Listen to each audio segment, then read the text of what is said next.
আমি শ্রদ্ধার সাথে স্মরণ করছি শহীদ প্রেসিডেন্ট জিয়াউর রহমান, যিনি এদেশের সঠিক উন্নয়নে শুরু করেছেন, যার হাত ধরে দেশের সঠিক উন্নয়ন শুরু হয়েছে। স্বাধীনতার ঘোষণা থেকে শুরু করে প্রতিটা কঠিন সময়ে জাতির হাত।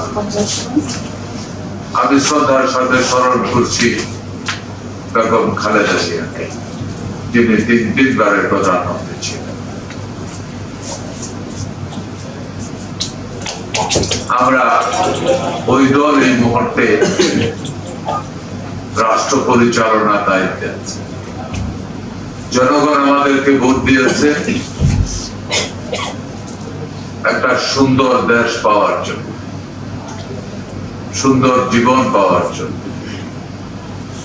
সুন্দর জীবন পাওয়ার মধ্যে স্বাস্থ্য সেবা খাত একটা অত্যন্ত গুরুত্বপূর্ণ খাত।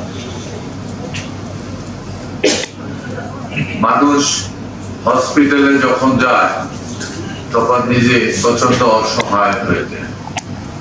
আপনারা যারা ডাক্তার আছেন, নিজেও যখন অসুস্থ হন, নিজেও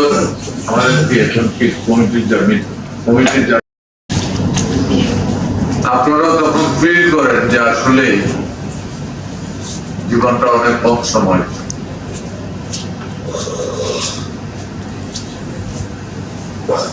আমার এই বয়সে হয়তো বা ডাক্তার হওয়া কোনোদিনই সম্ভব হবে না। আপনারা যারা ডাক্তার আছেন, সৃষ্টিকর্তার সম্পর্কে আমাদের থেকে অনেক বেশি সৃষ্টিকর্তার সৃষ্টির কাছাকাছি যাওয়ার সুযোগ আপনাদের আছে। আমাকে এক ডাক্তার বলেছিল যে শরীর যখন ওপেন করা হয় তখন 1 সেকেন্ডের জন্য যদি চিন্তা করি তখন মনে করি কোন কারিগর এটা তৈরি করেছে।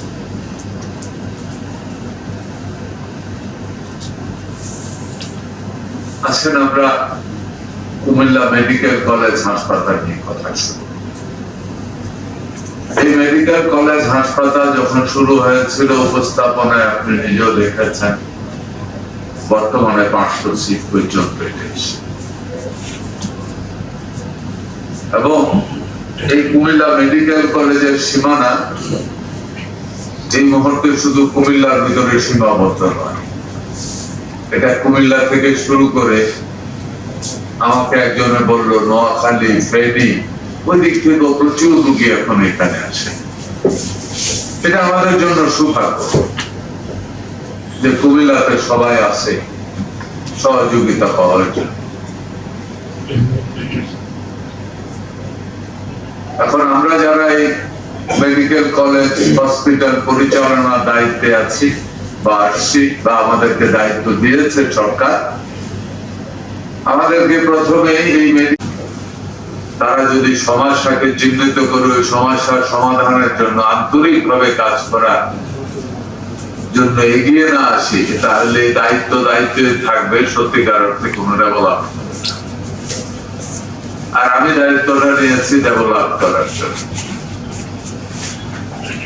আমি মনে প্রাণে বিশ্বাস করি, ধারণ করি, লালন করি। আমি নির্দিষ্ট একটা সময়ের জন্য এই পৃথিবীতে আসছি, আমি চলে যাব। আমার আগে যারা পৃথিবীতে আসছে তারা পৃথিবীর জন্য